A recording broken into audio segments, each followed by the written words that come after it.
Good afternoon, everyone, or good morning if you're logging in from a slightly different time zone than me. I'm in London, but we have got people from across the pond as well, including our next speaker, who's actually joining from near to Philadelphia. But welcome back to the Energy Storage Summit 2021. Really thrilled to see so many of you online throughout the day today and yesterday. Just remember that if you have missed any of the content from previous sessions, you will be able to log into the Events Air platform and you can view any of those sessions that you have missed on demand. And that is open for up to 4 weeks. So you've got a good period of time to catch up on any content that you may have missed previously. Also remember that on the Events Air platform, you have the full attendee list from the event, so you can message other attendees, you can arrange one-to-one meetings, obviously you can see who's in the conference today, and you can do a little bit of networking throughout the period of the event. As well as the attendee list, we've obviously got our virtual exhibition, so do feel free to check that out and to visit some of our sponsor stands. We're actually absolutely thrilled with the support of the sponsors over the duration of the event. So thanks in particular to Trina Storage, Wärtsilä, EDF, Huawei, Arenco Group, and Sungrow. Thank you also very much to Chromalox, one of our bronze sponsors, and I'm absolutely thrilled to be joined today from David Taylor, who joins us to talk a little bit around efficient use for thermal storage. So David, I'm going to hand over to you. Audience members, whilst David's preparing, do remember that we'll have some time at the end of the session for questions. So if you have any questions for David, please drop them into the chat box on Zoom or in Events Air, and we'll come to them at the end of the session. David, without further ado, I'd like to hand over to you. Welcome to the stage. Okay, thank you, Joe, and good afternoon and good morning to all. And we'll be reviewing the efficient use of electricity for thermal energy storage during this presentation, and look forward to the questions afterwards. So with that, I'll go ahead and jump right into it. For those unfamiliar with Chromalox, we've been in business now for over 104 years. We were founded by an engineer, Edwin Wiegand, in Pittsburgh. He actually invented the first electric sheathed heating element. And since then, we've grown our product line and business with emerging industries, appliance, commercial, comfort. But now Chromalox is primarily focused on industrial and commercial markets. We're currently the world leader in electric heating and control technologies with the widest breadth of application knowledge.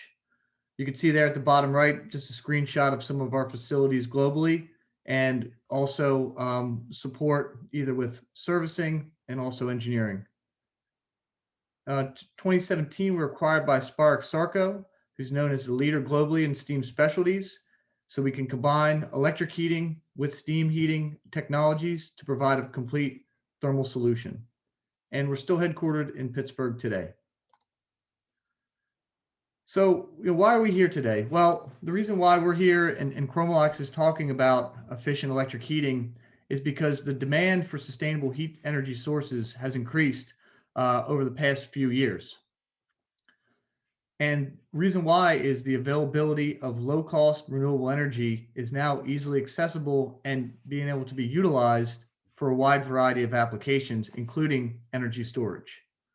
A lot of facilities are looking to reduce their pollution emissions, so stored energy and electric heat provides a zero-emission heat source for a lot of industrial and commercial heating applications. And also just permitting in general, because of the increased pollution restrictions, permitting of fossil fuel-fired heating systems has become lengthy and a difficult process to do. So low and medium voltage heating technologies provide an efficient electric alternative, and specifically with medium voltage, direct connect medium voltage technology, it offers a zero emission technology that can replace very large heating sources because of the higher voltages. And we'll get into more detail on that during the presentation. So in general, what are the benefits of electric resistive heating compared to fossil fuel fired heating systems?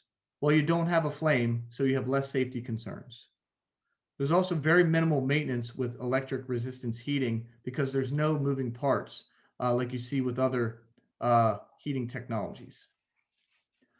And the utilization of SCR or thyristor control gives you precise temperature control. So you can adjust the power supply and power demand for a wide variety of applications, depending on how much power is required or how much electricity is required for that heat duty demand. Also, your efficiencies are increased again because nearly 100% of the heat energy is utilized with electric heaters, as opposed to with a fossil fuel fired heating system where you have a lot of stack losses and other radiant losses. So you're not necessarily utilizing the energy available to its fullest potential. Again, as I mentioned, electric heat provides a clean operation and lower installation costs. And as noted in the previous slide, the utilization of renewable energy is becoming more readily available and easily accessible for electric process heating and utilizing that to store energy. So what is an electric resistive heating element? Well, in all honesty, the design hasn't changed much in the last 104 years. You've got a resistor, which is a nichrome wire, an insulator, which is typically magnesium oxide, and then a outside sheath, as we say, or tubing, which is typically ink alloy, stainless steel, or some other corrosion and heat resistant material. And then that is then compacted to create a tubular element, which is then bent, as you can see in the bottom middle picture, and welded to a flange. So then you have complete heater assemblies, which could be installed into storage tanks or process vessels to do process heating. And when you install those individual heating elements into an immersion heater flange, you now have a complete heater bundle assembly or immersion heater assembly. And those heaters can be various sizes and lengths and diameters as well. And with a lot of these energy storage applications, we're talking about very large heat duties, anywhere from 1 to 2 to 10 megawatts plus. So these heater bundles can be various sizes as required for the application. And one of the unique characteristics of utilizing medium voltage is that now you can utilize voltages above 1000 volt, which is typically the cutoff for low voltage, up to 7.2 kV. Also, because a lot of these materials that we're heating for energy storage could be a wide variety, from molten salts to liquid sodium to more benign applications like water. So we can utilize various types of sheath materials to do that and do it safely and do it without having excessive corrosion on the heater sheath. The other thing to note too is you have customized watt densities. So what that means is the sheath temperature can be controlled very accurately depending on the type of material we're heating. And if you're heating air, for example, which is not a great transfer of heat energy, you can minimize your watt densities versus, say, heating water or other types of liquids, which may have much better heat transfer characteristics, so that you can put a lot more watts per square inch or watts per square centimeter into that heater to make it smaller and more economical. So specific to thermal energy storage, there's actually two separate opportunities to utilize electric heating systems. The first would be charging or preheating of the storage media. So basically we're utilizing solar, wind, hydro, or any other types of renewable energy sources that supplies power to the power control panels. And then the power control assemblies will feed a wide variety of electric heaters, from immersion heaters, as you see in the upper right, air heaters or air duct heaters, as you see in the middle, and then other process heaters, as you see there below, which could be heating, again, molten salt, water glycol, and water solutions, but then also just air heating as well, to then indirectly heat storage media such as different types of rocks, ceramics, and other types of materials that can store energy and then be discharged to basically generate steam, as you see here in this power generation application. So this large storage tank on the left-hand side holds a heated material. That media is then discharged to generate steam. The steam spins a turbine and then generates electricity. So that low-cost electricity, which can be dispatched at various hours of the day, can then be utilized to power electric process heaters for various industrial processes. So you can see where the electric heaters can be used to charge and also then be used to utilize the low-cost electricity generated from the thermal storage systems. And because these heating systems are so large in size, it makes a lot of sense to utilize medium voltage or high voltage, as it's known in Europe and other parts of the world, as opposed to low voltage. As I mentioned earlier, the cutoff for low voltage is up to 1000 volts.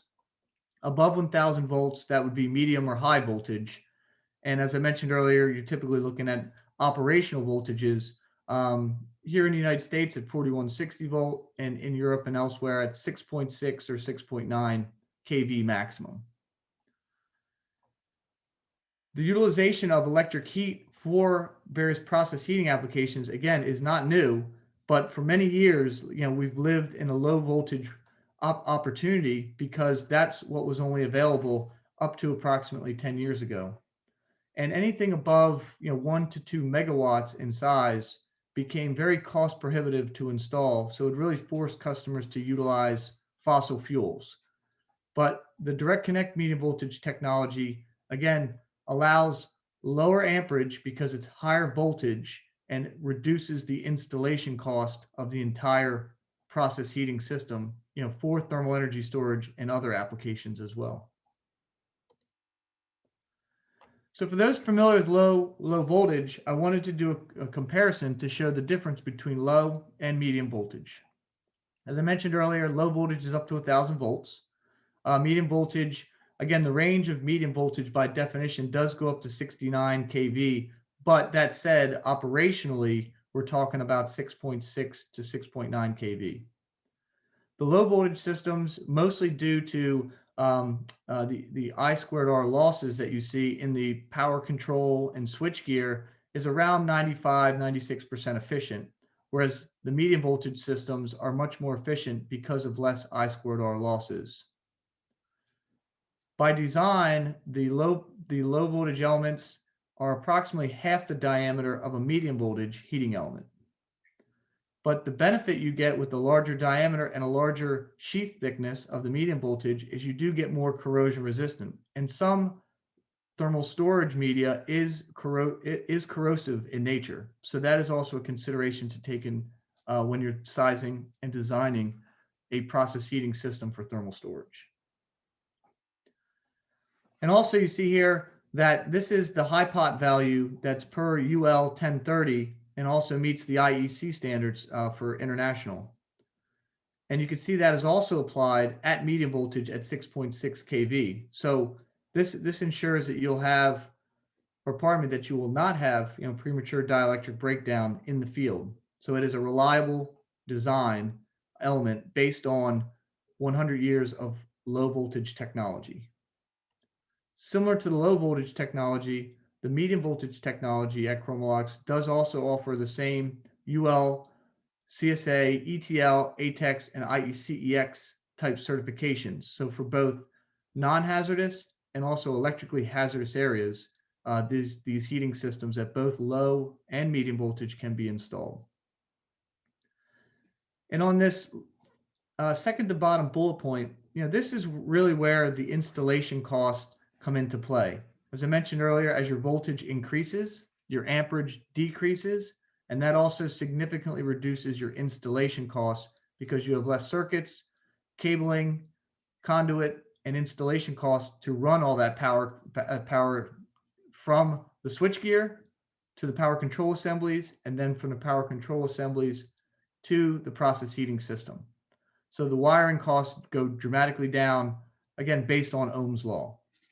And you can see at 1 megawatt at 415 volt is just under 1500 amp. But then that same 1 megawatt at 6.6 kV is down to less than 100 amps.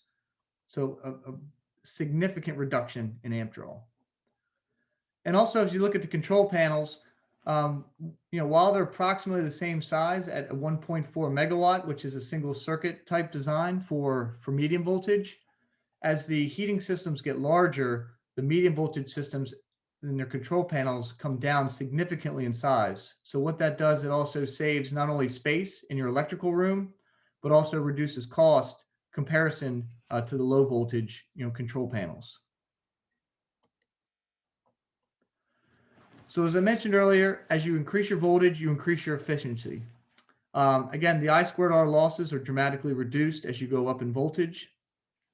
And then the other nice feature as well, because you've got less circuits and connection points, loose connections can be, one of the major reasons why electric heaters fail prematurely, both electric connections in the control panel and also electric connections at the heater at the terminal box. So as you reduce those numbers of connections, because you have less amperage, you also reduce the potential for premature failure on electric heaters. As I mentioned earlier, with the efficiency, you can see the difference between low and medium voltage systems overall. And then as your efficiency is improved, right, the power is applied directly to the process. Again, so there are no heat losses as you would see with maybe a fired heating system with the radiant losses. I wanted to also walk through a case study to show the differences based on installation cost savings and also operational savings that we saw for a customer looking at a 3.2 megawatt heating system at 380 volt. As you can see, per the NEC wiring, that was going to be 63 circuits of 380 volt heavy gauge wire. But at 3.2 megawatt and 6.6 kV, it was only 280 amps, and that system only required 3 circuits. So we reduced the overall number of circuits by 60 circuits. So again, as I mentioned earlier, all that wiring, contactors, fusing, conduit and cabling was dramatically reduced and dropped down the installation cost. As you can see here, I'm a little jumpy there. You can see here, side-by-side comparison, you can see that the actual equipment for the medium voltage is more expensive. But as you start to factor in the installation cost, you no longer need a transformer, assuming they had 6.6 kV or medium voltage available at the facility.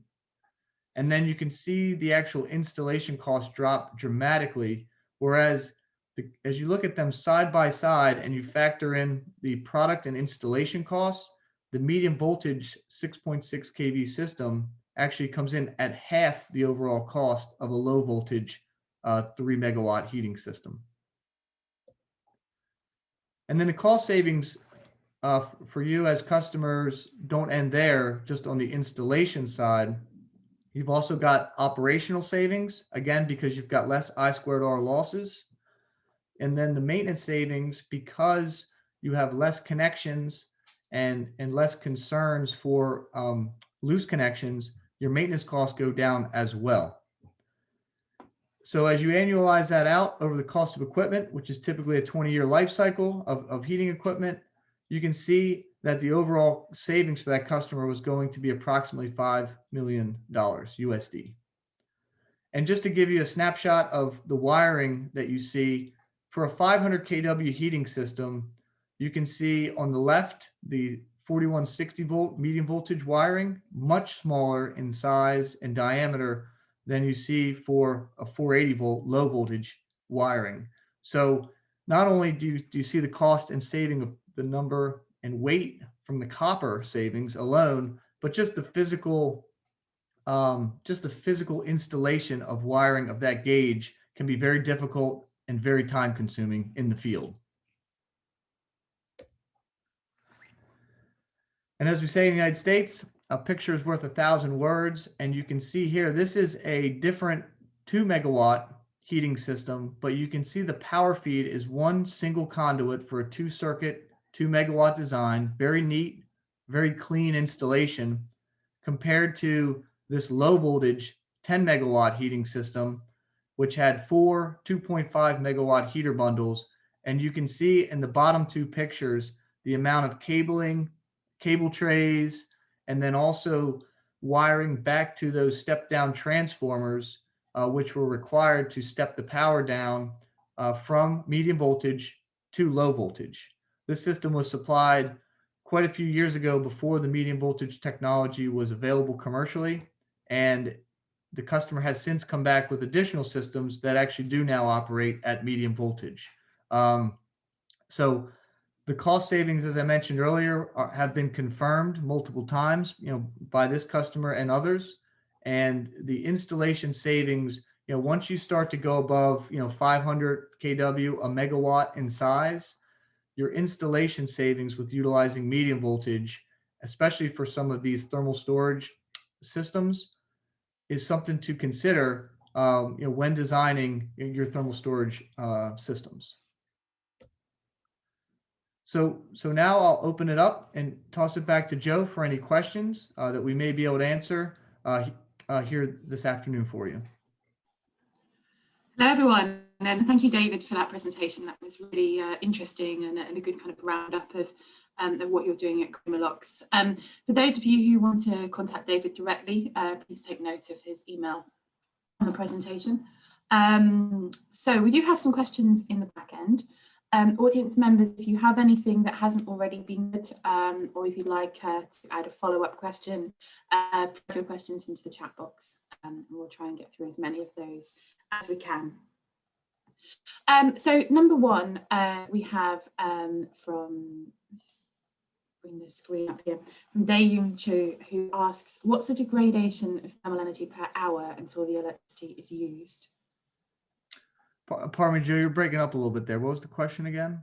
Oh, I'm sorry. Let me try again. So I have a question here from Dae-Yoon, who asks, what's the degradation of thermal energy per hour until the electricity is used?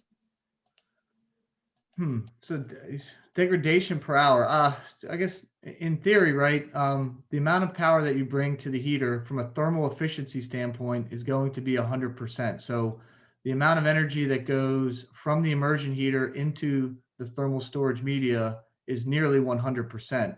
The other factors of, efficiency degradation will depend on the amount of power wiring, how far the wiring is, to the actual heater that's inserted into the thermal storage media. So it does kind of vary based on application. That makes sense. I have a question here from Guy, who asks, is the input suitable to follow the intermittency of PV, or do you need to install a small battery to flatten the spikes in power output from a PV system?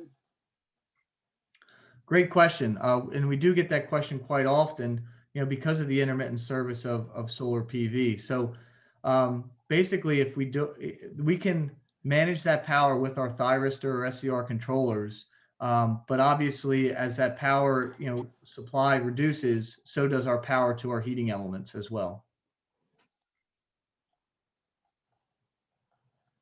Super, thank you. We have a question again from Dae-Yoon, who says that they're new to the technology. So could you summarize again how does it generate electricity? And then follow-up question to that was, what is the round trip efficiency? Okay, so it generates, it generates power because it's a resistive heating element. So the resistor basically generates the heat energy that's then inputted into the thermal storage media. Then the overall efficiency, as I mentioned earlier, would depend on which voltage you would utilize. And then again, also depends on the length of power wires. But again, in low voltage, it's 94, 95% efficiency. And then with medium voltage, it does increase because your I²R losses for a similar application is probably 98%. So I have a question here from Andrew, who asked, David, are there other competing resistive systems at these voltage levels?